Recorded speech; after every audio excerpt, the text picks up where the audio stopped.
saying since it came out is it's a Denali that's over $100,000, which is kind of crazy, would you say? Not really. No? No. I mean,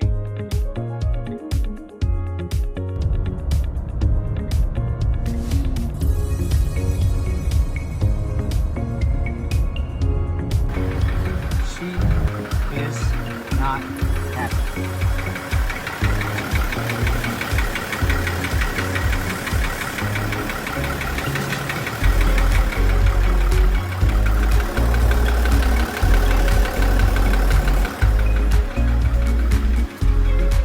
What do you think, guys? Bottom end of the block, torque converter.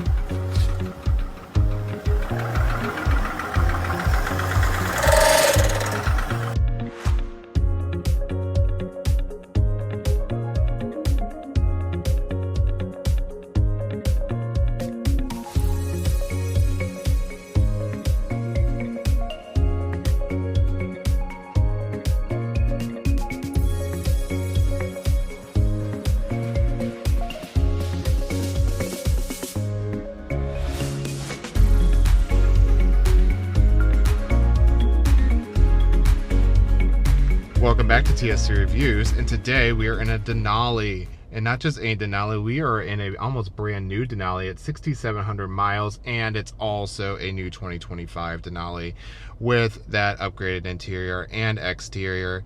And being that we are in the Northeast, this is going to be a very quick video because we are past daylight savings time, back on standard time, and we are burning sunlight. So wanted to go and get a quick video on this one. It's been a very long day. I was glad to get in one of these because I did one of these as one of my first videos. We'll go ahead and overlay that, and generally I liked it. Like, I think the power is great. I think it's super comfortable to drive on the road. However, in typical GM fashion, the electronics, the things that make it, a more convenient drive and experience did not work, at least like right away. So it was very, very frustrating when I picked this up because I could not get my phone to connect at all, either through CarPlay wirelessly or even through just your old traditional cable here. And you do get a couple of options. So you do have USB-C and traditional USB. I tried both of those, could not get it to connect. Could have been a cord issue, but again, this truck, these aren't cheap. These are, around $70,000, $80,000 before you start adding in a bunch of options. This one here is the XL, super big boy. Had to drive a few co-workers around today, so figured why not get the bigger one. So we had a little bit of comfort, but with that, this whole not being able to connect thing here, like, it was so frustrating. So we'll go ahead and fire it up, and I'll show you kind of like what I had to do to get it to work. But again, in a high 70s, $80,000 plus truck in 2025, if you're going to put the technology into these things, make that work. It should work as as common as, like, starting up the vehicle. So we'll go ahead and fire it up. That big V8 coming to life there, and you get this giant screen here. You can see here just how giant it is, and then that wireless CarPlay is working now, so that's great. It was not doing that for the first hour or so after picking it up last night. What I had to go do was I went ahead and created another driver profile, and that seemed to do the trick, because I tried the whole soft reset thing here by holding, the or wherever that is, if that is that, I don't know. These things are so, it says cancel, for phone. That's like what Reddit tells you to do, but you can't press it, so that's the other thing too. Like, the technology's gotten, especially with GM, because it's just out of a parts bin all the time, I feel, and it just isn't fully thought out all the time. And so couldn't get that soft reset option to work, so went ahead and did the whole create a new driver profile. That ended up working, so I could at least connect my phone, have some music, have navigation, because here's the other fun thing too. So when you buy these GM vehicles, this is like the real fun things. So you go to Google Maps, and look, it actually works this time. But we'll go ahead and see, like, if you actually have to pay for a subscription. This one could be have this subscription already paid for, or a nice trial because it is brand new. And so, yeah, like it looks like it's going to work, but I don't want to sign into my Google. Like, that's the thing too. I do not want to sign into Google to, go ahead and like use something. And so that's, I think they try and trick you into like, being like, it's a convenience thing, but no, it's just to get your data. So we'll go ahead and put like, we'll do like New York and see how far we are from New York. So this is a positive. I did not try this time on the trip because last time it had me actually, it was a subscription, and I did not want to have to pay a subscription to get my maps. And I think that's silly, especially at this vehicle and this price point. Let me know in the comments if it's the same thing where it's actually a subscription, maybe like in a Suburban or a regular Yukon. Maybe so, maybe not, but at least now it's seems to be not a subscription, so that's a good thing. What I will say is not a good thing, I could not figure this out whatsoever, is what does this button here do? You would think it would toggle for your different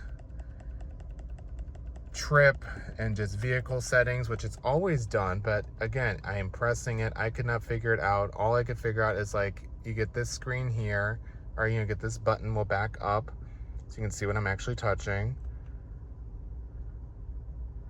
And then what's kind of cool is that, the map does pop up here with, I should have captured this on camera, but it was wild last night when I did not do that other profile. So let me see what happens real quick. I'm gonna go ahead and just do regular driver and see what happens. It's gonna load, killed my screen. So this is the setting that it was on before last night.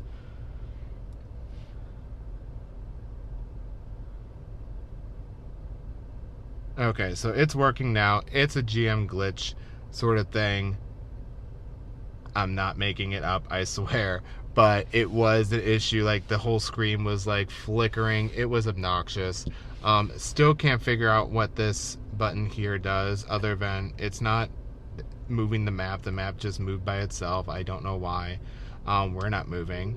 And that's really kind of the point I really wanted to do in this very, very short video, was that while everything's pretty much the same, if you want to go see all the features and all where the buttons and everything are located, go please check out my other Yukon Denali video from about a year ago.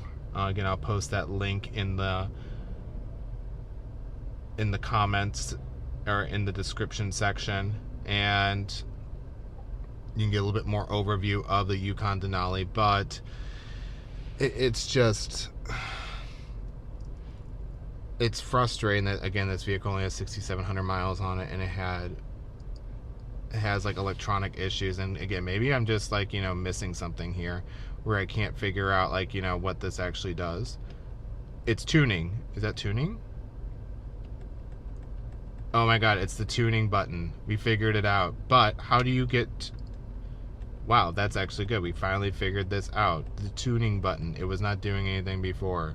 So maybe it's like some sort of like multi-program button. But again, it's not very intuitive. And that's the...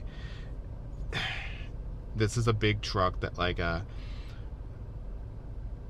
fairly well-off family would probably be buying. Maybe an older couple that likes to like haul their boat around, or their horse trailer, or whatever they haul around. And things should be pretty intuitive. Like, I don't understand, like, like what happened to, in previous configurable dashboards, you were able to change the menu. You should be able to see, like, how much, your tire pressure, or any of those kind of just like things you'd want to see on your digital gauge cluster there. You used to be able to figure that out. Phone's not connected. Okay. Maybe we can get it to actually not connect again. We'll try this. So we'll do this live. Give me 2 seconds. We can't with the microphone, but we'll go here to phone, manage phones, So this was the issue last night too. This whole adding phone thing, it was grayed out, and so you couldn't add any phones. I don't know why we'll see if this will work. Will it connect? It connects right away. So go ahead and I don't know. Tell me like what's up with like GM. Maybe it just needed a reset, but again, it's a 6,700 mile, vehicle. It should not need a reset right away. With only 6,700 miles on it. What else? That's about all I can say about this big beast of a vehicle. It was very comfortable. I would say, like, if we're gonna take a road trip across the country or something, sure, all day long. The fuel economy, I don't know what the fuel economy is because I can't toggle anything. There's gap adjust. And I don't know if they moved everything. So if you go over here to your vehicle status and settings, and that looks kind of janky. Did you see? We'll go back to that. I'm gonna show you guys that. Where'd it go? My GMC, no. It's not gonna show it again. We'll throw it back up there. Being in the marketing and design world, you kind of pick up on graphics and things and when they're not right. But trip, so maybe it's putting everything here into like this screen versus here. If that's what it's doing and like taking your eyes off the road, and again, I didn't get that much time to like research this one out today because life, and this is just a side thing for me as I'm on these road trips after a long day of work. I do like to punish myself by filming these videos. Just kidding. I do love it. I think it's fun. I love cars at the end of the day, and that's why I put these videos out. And also I love them so much that like I want to steer audiences in the right direction financially, and also make sure that they're buying like the best option out there, so that they're not stuck on the side of the road, so that they aren't stuck with something that's underwater. So not that these truly depreciate, because there is a market always for big body on frame SUVs. These tend to do better than like your Ford Expeditions, I feel. And we can actually check that out to see like what the true depreciations look like. We'll throw it up there, but you tend to have to be like the worst buys out there. But I think there's better choices. I think you can look at like if you want a big body on frame SUV that's gonna be a little bit more reliable. This had that same weird shutter in like first or second gear from off the line that I felt in the other Denali.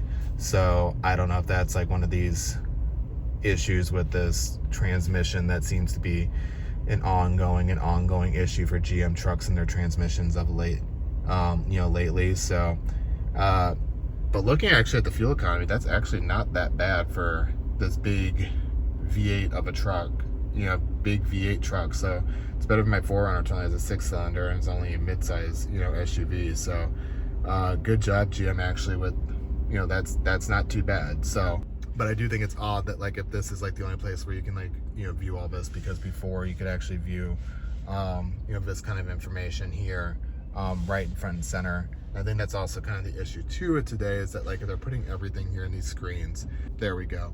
So basically everyone's putting everything here on a big screen. You do get some nice physical buttons at least for your climate control here, but yeah, it's just such cost cutting. And then even to like in your Denali, this feels so cheap. Like it's like it was just like this on that other one. At least you get some little indentations, but it's not very nice. And so granted, this is based off of just a regular Chevy truck or GM truck, but you are charging premium.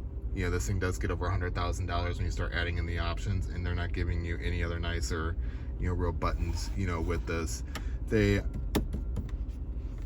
don't know if this is like a real metal or not, but this at least has like a nice like kind of like a rubbery feel on the buttons. But that's about all I can say, especially when I wrap this one up fairly quick for you guys, because we are losing that sunlight. And yeah, would I buy it? Not new. I'm not dropping 80 grand on any kind of new GM vehicle. That's just money wasted. Used, if you can get one that's been you know, certified pre-owned maybe, and that transmission isn't slipping or shuddering or anything like that, maybe it's a good look. I'm actually pretty impressed, like, you know, that fuel economy is like, you know, what it is. But I think all of this with these electronics, I would maybe look for even like a previous generation one maybe, and really take the discount, and then, you know, find one with like super low miles, or, you know, it's been really maintained and you know, taken care of. So with all that, this is a very quick video, I know. Didn't really go into all the history and all that fun stuff. We do still get that fun party trick. We'll go ahead and do that for you on this closing out the video. So up here you have this switch to move this whole entire console, so you can give your backseat passengers some cup holders, or, you know, if you're, oh, it's, I think, moving my bag, got stuck, but it gives you a little bit more storage space there. Or, you know, if you're more on the heavier side and need a little bit more space, you know, you can move your center console out of the way. And I think that is gonna wrap up this video. The perfect summation of an American full-size SUV. It gives you options for, you know, if you end up consuming a little too much, you have an option to go ahead and get a little bit more comfortable there. With that, thank you so much for watching. We'll see you in the next one. Let me know in the comments where you're a fan of the Yukon Denali, these big full-size SUVs. Would you buy one? If not, you know, what option would you buy? Or are you just kind of like, no, they're silly, they're a waste of money, and they, you know, kill our planet. With that, thank you so much, and we'll see you in the next one.